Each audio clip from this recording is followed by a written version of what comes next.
Comment lancer un business en ligne quand on n'a pas le temps et qu'on ne sait pas quoi dire, les amis? Ça va être le thème de la vidéo du soir. Vous avez répondu à mes sondages en me disant que la priorité numéro une pour beaucoup d'entre vous, c'était de vous lancer en ligne. Et c'est pourquoi je vous fais de plus en plus de vidéos sur le business en ligne pour vous parler de mon approche du business.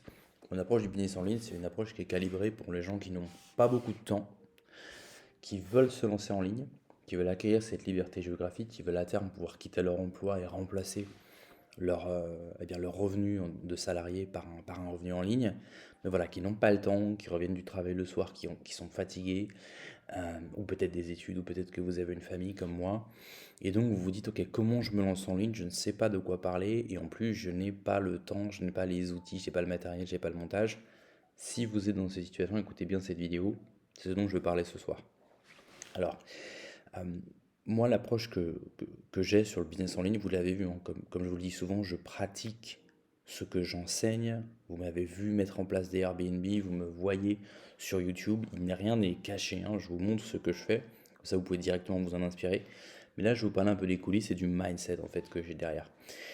Moi, je suis quelqu'un de très occupé.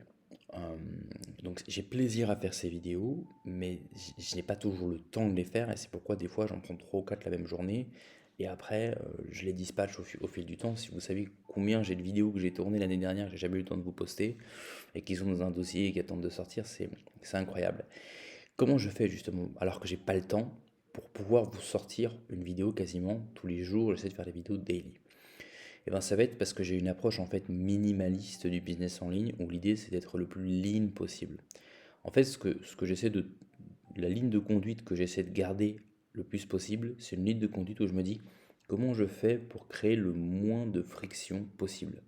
Parce que je sais que, prenons l'exemple très simple, quelqu'un peut se dire, ok, moi je veux faire de la qualité, donc il me faut une caméra, enfin il faut un appareil photo haut de gamme avec des appareils spéciaux qui permettent de relier l'appareil photo à l'ordinateur, il faut de la mémoire sur l'ordinateur, il faut un studio effectivement où il n'y a pas de bruit parasite, où vous n'allez pas être dérangé.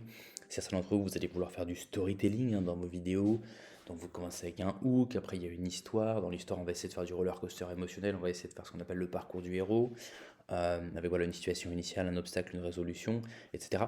Et si vous vous lancez en ligne, vous avez toute cette motivation, vous allez avoir envie de faire ça, parce que vous êtes dans une phase de votre vie où vous avez cette énergie-là. Le problème, c'est est-ce qu'on peut garder ce rythme-là pendant 6 mois, pendant un an? Et moi, c'est ce que j'essaie toujours de garder en tête. Est-ce que le process que j'ai aujourd'hui, c'est un process que je peux de façon réaliste appliquer le soir? Alors moi, je rentre pas du travail puisque je travaille depuis chez moi, mais même quand vous travaillez depuis chez vous, ça ne veut pas dire qu'il n'y a pas de travail, hein. J'ai énormément de choses à faire, en plus j'ai une vie de famille. Mais est-ce que c'est quelque chose que je peux appliquer quand c'est le soir, voilà, les enfants sont couchés, on a terminé de bosser, on a mis en place des trucs, on a utilisé beaucoup d'énergie cognitive pendant la journée, donc on est assez fatigué. Le soleil s'est couché, il y a une ambiance un petit peu tamisée, donc ça va entraîner toute une série de réactions biochimiques dans le cerveau où en fait tout ce climat, tout ce contexte, quand vous rentrez du travail, quand le soleil s'est couché, votre cerveau comprend que c'est le moment de se relaxer et vous n'avez pas forcément les moyens de relancer la machine, de relancer les mécanismes qui vont vous pousser à grind, à aller de l'avant, etc. Donc comment on fait dans cette situation pour pouvoir se lancer? Toujours garder en tête cette situation-là parce que réalistiquement, peut-être qu'au moment où vous regardez cette vidéo, vous êtes chaud, vous voulez vous lancer, mais l'idée, ça va vraiment être de tenir sur la durée et réalistiquement, sur la durée, vous allez avoir des phases creuses, vous allez avoir des phases où vous allez être fatigué. Donc c'est très important de construire des business qui soient antifragiles, c'est-à-dire des business ou des systèmes où vous allez pouvoir continuer de maintenir la cadence, même pendant des périodes où vous êtes fatigué, même pendant des périodes où vous avez la flemme, même pendant les périodes où vous n'avez plus la motivation. D'où l'importance extrême de créer des systèmes les plus minimalistes possibles. On va se poser une série de questions quand on va créer ces systèmes-là pour déterminer quel est le système qui est bon pour nous. La première question, c'est est-ce que ce système, combien y a-t-il en anglais on dit de moving parts, de parties mobiles dans ce système? Imaginez si vous avez, moi par exemple, pour essayer de faire une qualité correcte, j'ai quand même un micro, mais sachez que qui dit un micro dit qu'il faut que j'ai le micro, j'ai le récepteur. Le micro et le récepteur doivent être chargés. Je dois avoir du stockage ou bien sur mon téléphone quand je suis avec mon téléphone ou bien sur l'ordinateur. Vous m'avez vu, mais des vidéos en ligne qui se finissent brutalement, c'est parce qu'il n'y avait plus de stockage ou il n'y avait plus de batterie. euh, chacune de ces moving parts peut potentiellement défaillir. Il m'est arrivé de ne pas avoir de place de stockage, il m'est arrivé que mon gimbal, j'ai acheté un gimbal, n'ait plus de batterie, il m'est arrivé que mon récepteur n'ait plus de batterie, il m'est arrivé que mon micro n'ait plus de batterie. Donc imaginez si pour pouvoir sortir votre vidéo, il faut que vous ayez le temps, il faut que vous ayez l'énergie, il faut que vous ayez l'idée, il faut que vous ayez le récepteur, il faut que vous ayez le micro, il faut que vous ayez le gimbal. Même avec un setup minimaliste comme ça, vous voyez comme il faut que les étoiles s'alignent. En fait, il n'y a rien de pire. Alors évidemment, j'allais dire, il y a un setup minimum à mettre en place, hein. Moi, je pense que la qualité du micro, c'est extrêmement important. Donc, au moins, investissez dans un micro. J'ai un micro DJI, personnellement, je vous le recommande, c'est un très bon micro. Mais quand vous allez créer votre système, posez-vous toujours la question, est-ce que je peux créer une ambiance de travail, un setup, où je puisse à tout instant rentrer dans ce setup de travail, le mettre en place. Dans ce setup de travail, je ne veux pas qu'il y ait de parties qui puissent défaillir, en tout cas le moins de parties possible, et commencer à parler, lancer une vidéo. Je prends l'exemple très simple, il y a des gens qui font des vidéos dans leur voiture. La raison pour laquelle ils font des vidéos dans leur voiture, c'est parce que c'est un excellent système minimaliste. Quand vous êtes dans votre voiture, vous avez un studio, entre guillemets, un branding, un personal branding qui est stable. Les gens sont habitués à vous voir dans votre voiture. Donc vous n'avez pas à chaque fois à vous dire, ah oui, mais mince, par exemple, comparons quelqu'un qui fait des vidéos dans sa bagnole à quelqu'un qui va faire des vidéos où il va vouloir montrer de très beaux backdrops. Il va se dire, bah, aujourd'hui je suis au restaurant, demain je suis à la montagne, etc. C'est très complexe parce que vous n'êtes pas toujours au restaurant, vous n'êtes pas toujours à la montagne. Quand vous êtes au restaurant, il n'y a pas toujours. Peut-être qu'il y a trop de bruit, peut-être qu'il y a trop de gens, peut-être que je sais pas, moi, vous allez commencer à mettre votre caméra, votre machin, votre micro, vous ne serez pas à l'aise, donc les idées ne vous viennent pas. Ou bien quelqu'un va vous dire, monsieur, vous ne pouvez pas filmer. Vous voyez ce que je veux dire, comme ça peut défaillir. Alors que le gars qui a déterminé que son setup c'était sa bagnole, à tout instant de la journée, il peut être au travail, il peut être rentré du travail, il peut peut-être qu'il vient d'aller faire un tour de voiture pour se détendre, s'aérer l'esprit, ou pour se trouver un spot stylé ou fumer un cigare, ou peut-être qu'il est allé chercher un truc au magasin de bricolage. À tout instant, il lui suffit de se garer, foutre son téléphone, s'il est malin, il a un câble de chargement dans sa voiture, il allume son téléphone et il peut directement commencer à vous parler. C'est vraiment un exemple idéal de setup minimaliste et antifragile parce qu'il y a très peu de situations où vous n'allez pas, où ça va pas fonctionner en fait. C'est-à-dire, quelle situation pourrait faire que vous puissiez pas filmer dans ces conditions-là?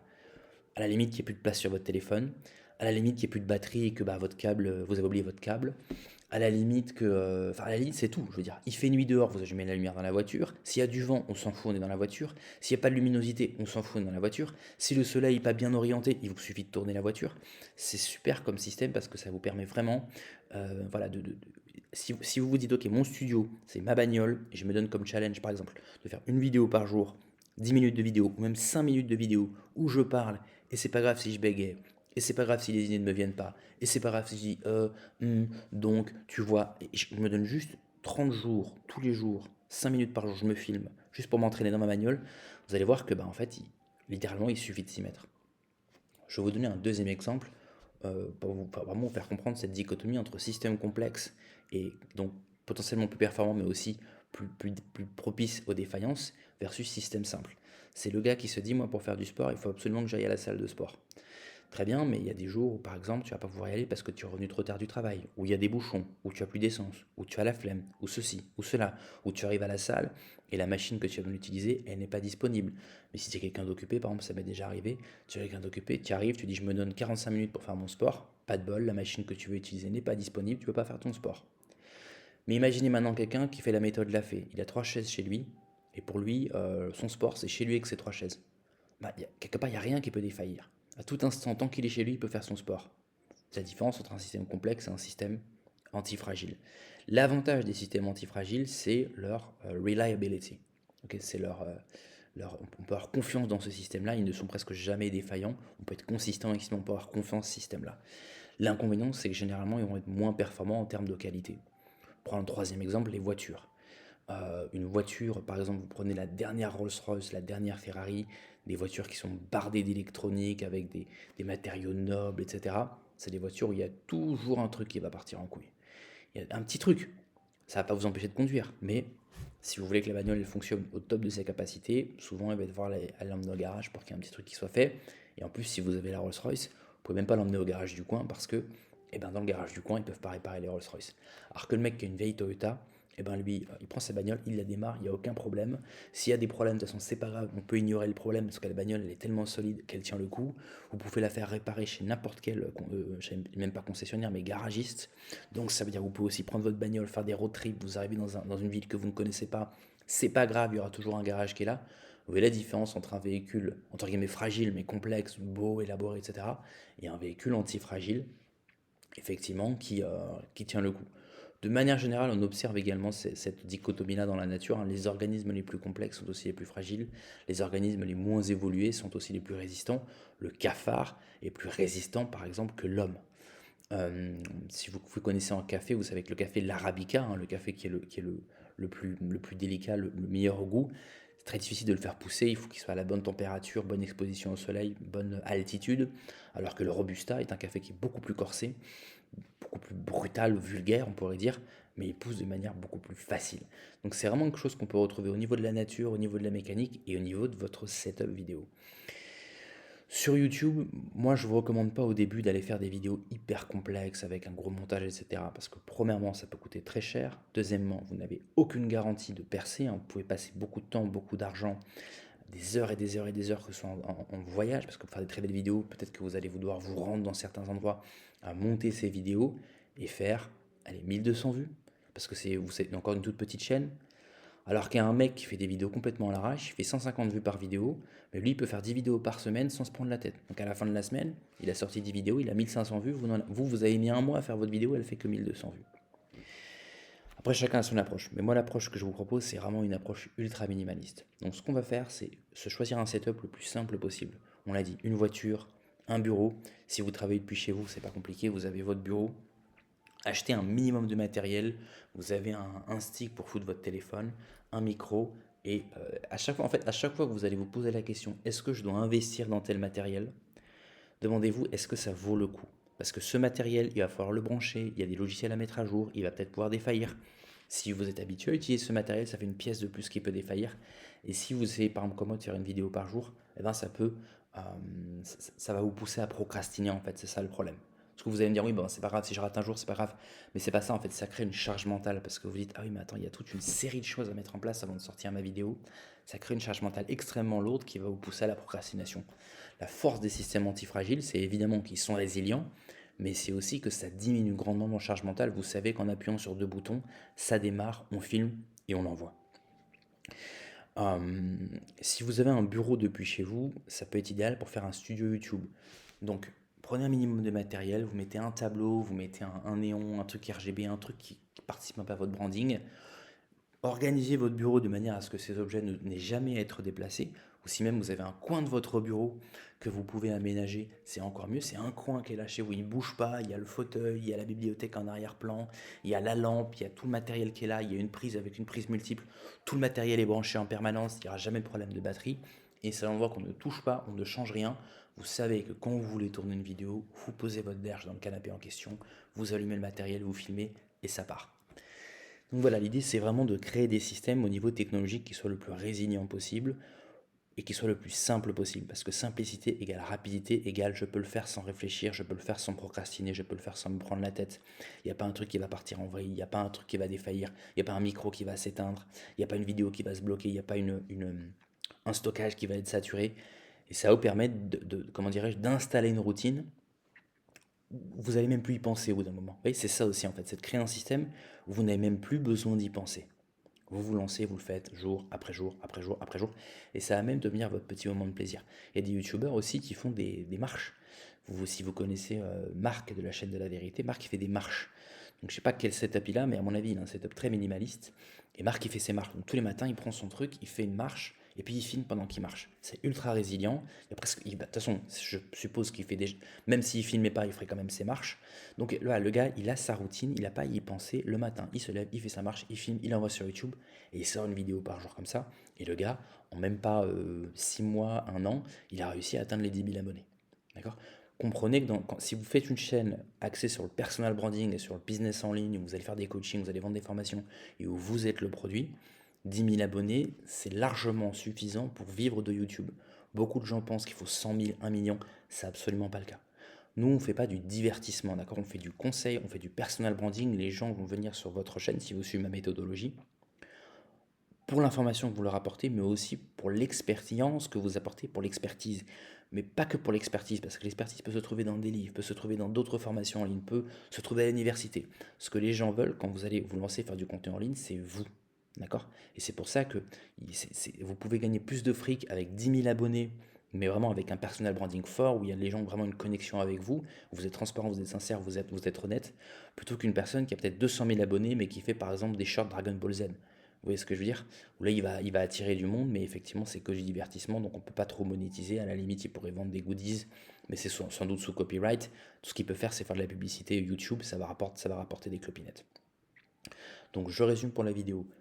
Un système antifragile qui puisse être mis en place facilement. Un système qui vous permette de vous lancer quand vous êtes fatigué, quand vous êtes démotivé, quand vous ne savez pas quoi faire. Un système qui est quasiment automatique, vous n'avez pas à y penser, il n'y a aucune étape qui peut défaillir, donc pas de procrastination. Donc vous créez des routines et après vous êtes en mode autopilote. Et quatrième point, de quoi parler? En fait, le fait de parler comme ça, comme je fais, ça fait combien de temps que je parle, je sais pas, mais vous avez vu, là, je parle sans m'arrêter. Pourtant, je suis à la fin de la journée, je suis un peu fatigué, etc. Je ne fais pas forcément d'effort pour parler. C'est un muscle qui s'entraîne. Au début, ça va pas vous venir comme ça, mais à force de le faire, ça va arriver, d'accord? Et vous allez voir, vous allez sans problème continuer à parler, parler, parler, parler comme ça, euh, sans avoir à réfléchir. Les choses vous viennent, vous passez d'un sujet à l'autre.